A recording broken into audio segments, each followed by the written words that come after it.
Hello, everybody! Tudo na paz, tudo certinho com vocês? Estamos aqui de volta, iniciando esse quarto bimestre, ou essa Unit 4, como vocês queiram dizer, trazendo para vocês um dos assuntos que é bem recorrentes no Enem, nos vestibulares, que é Relative Pronouns. Então, segue conosco, tá?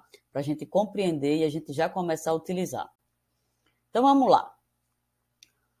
A ideia que a gente vai ter é o seguinte, eles sempre fazem referência a um termo que foi dito anteriormente, né? Então, a ideia do pronome a gente já sabe que é essa. O pronome, ele substitui o nome.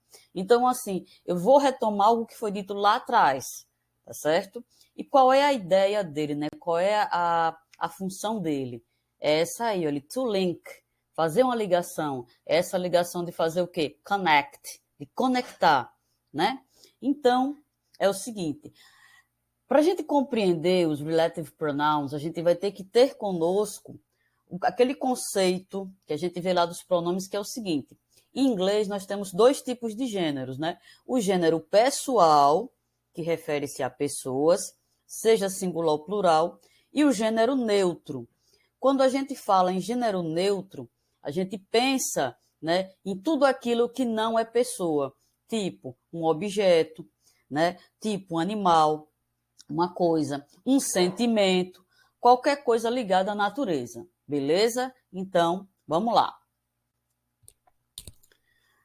Então, por exemplo, olha, qual é a ideia aí dos relative pronouns? Muitas vezes a gente faz duas frases, né, dando duas informações diferentes. E a ideia dele é o quê? Que a gente, ao invés de fazer repetição, a gente junte. Então, por exemplo, olha, eu olho para essa imagem aí, né, para essa figura, e vou dizer assim, qual seria a informação? This boy studies with me. He's from Canada, né? Então, eu vou dizer o seguinte, que esse garoto estuda comigo, é a primeira informação. E ele é do Canadá, segunda informação. Ao invés de eu colocar essas duas informações separadas, né, meio que fragmentadas, qual é a ideia do relative pronouns? De unir. Então, eu pego o seguinte, olha, this boy who studies with me is from Canada. Olha, esse garoto, esse rapaz, que estuda comigo é do Canadá. Então, é nesse momento que aparece aí esse who.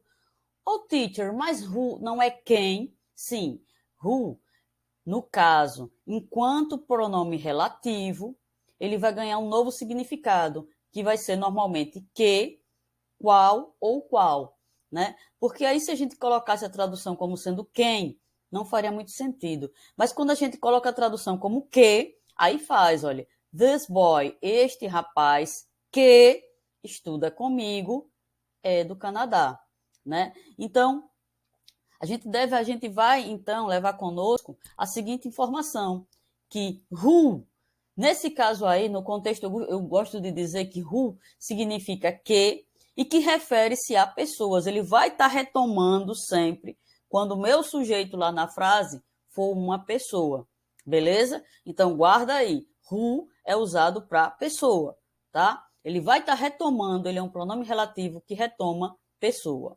Vamos para mais.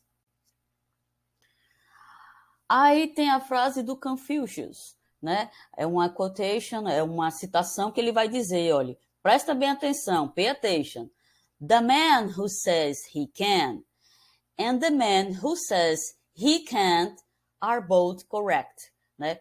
Aí nós temos aqui, olha, the man who, o homem é o quê? Pessoal ou neutro? Pessoal, né? O homem que diz que ele pode e o homem que diz que ele não pode, os dois estão corretos, né? Então, aí é aquela questão assim, né? É a questão da autoafirmação, é a questão da disposição para as coisas. Se eu digo que eu posso, ou se eu digo que eu não posso, eu estou correta, né? Então, observem mais uma vez que who, ele sempre vai estar retomando esse aqui, olha, a pessoa, da mesma forma aqui embaixo, ok? Então, é dessa forma que a gente vai observar. É dessa forma que ele é cobrado nas provas, né? Ele traz uma lista, nós temos outros relative pronouns, mas aí ele pede para você completar com aquele que se encaixa, beleza? Vamos para mais. Aí essa aí, olha, eu tive que pedir assim uma ajuda aos universitários, aos gamers, e o personagem vai nos dizer o seguinte, né?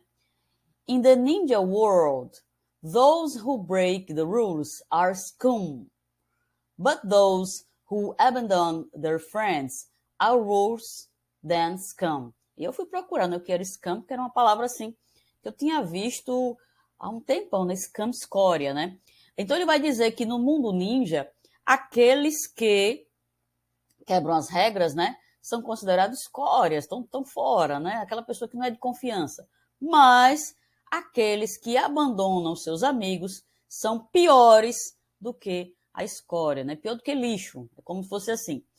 Então, ó, quando eu digo assim, olha, those who break the rules, aqueles que quebram as regras, aqueles quem? Aquelas pessoas, né? Então, ele aqui, esse who, a gente chega à conclusão que ele está se referindo à pessoa, da mesma forma aqui. E é esse conceito que a gente deve levar conosco, beleza? Que who vai estar sempre retomando, ele vai estar sempre se referindo à pessoa, tá? Vamos para mais um. Agora, olha outra situação aqui.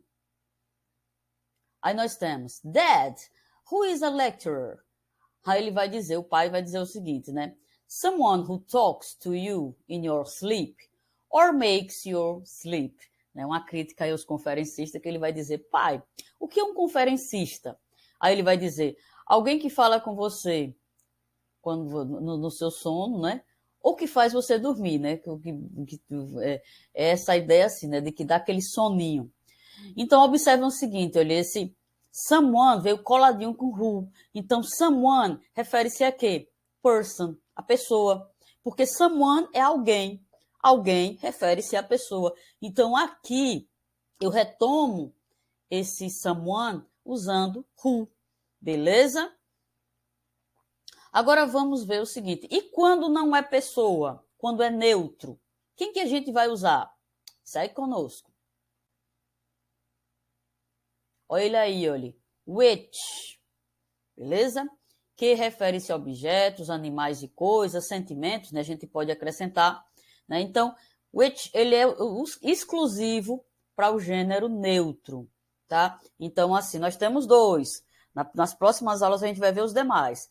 Esses dois, olha, who, pessoal, which, somente neutro, ok? Então, vamos ver para a utilização deles, ó. Aí nós temos aqui, olha, nós temos aqui 3 violinos aqui em cima de uma mesa e nós temos 2 informações, olha. The 3 violins are on the table. Os 3 violinos estão na mesa, beleza. The 3 violins belong to my bro. Né? Os 3 violinos pertencem ao meu irmão, né? Bro é uma forma reduzida de brother. Aí o que acontece? Ao invés de dizer essa frase, essas 2 frases truncadas, né, dar essas 2 informações, a ideia do relative pronouns vai ser o quê? De unir. Ele vai juntar, né? Aí ele vai dizer, olha, the 3 violins which are on the table belong to my bro. Os 3 violinos que estão em cima da mesa pertencem ao meu irmão, né? Então, olha, esse which, ele vai referir-se ao quê? Aos 3 violinos. Os 3 violinos pertencem a que gênero, galera? Gênero neutro, ok? Ao gênero neutro. Por quê? É um objeto. São objetos, né? Os violinos são objetos. Então, assim, eu tenho que trazer para mim esse conceito. É pessoal ou é neutro, né? Naquele momento ali, o sujeito da frase, ele é pessoal ou ele é neutro. Tendo esse conceito como base, eu não erro a questão, ok? Vamos para mais. Aí ele pergunta para o outro, né? What do you call a boomerang who doesn't come back? Como é que você chama um boomerang que não volta, né? Que você joga e ele não volta? Aí ele vai dizer a stick, né? É chamado de bastão.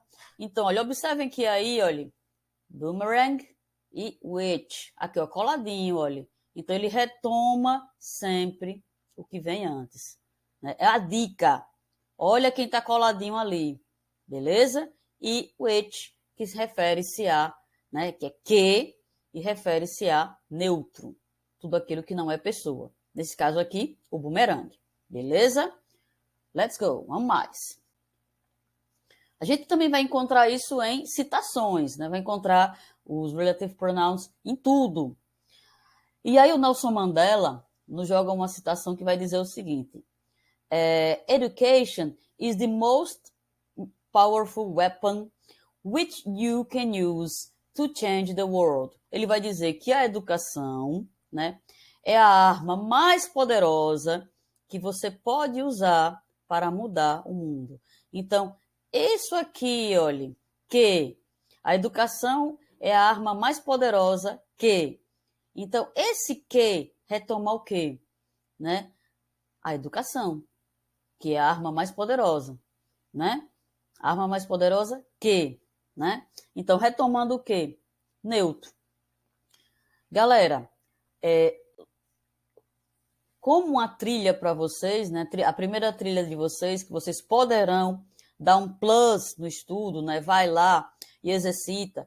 É importante o seguinte, utilizar, para quem tiver o dicionário para poder enriquecer o vocabulário, é nessa hora que a gente enriquece mesmo. It's so important, é muito importante que vocês sigam as trilhas e comecem a fazer as atividades. Nesse English for You, eu selecionei uma questão que ela pede para vocês completarem com who ou which. Então, segue lá a trilha, beleza? Faz a questão e vê. Qualquer dúvida, chama no privado que a gente tira a dúvida, ok? É dessa forma que vocês veem se o que vocês viram aqui na videoaula vocês compreenderam de fato, ok? And so, keep calm. We'll be back next week. Fica tranquilo e nós estaremos de volta na próxima semana. Fé em Deus na próxima semana via Google Meet. A gente se encontra por lá. Lembrando que eu sempre coloco um card um diazinho antes para poder vocês se organizarem. Kisses, kisses. Bye, bye.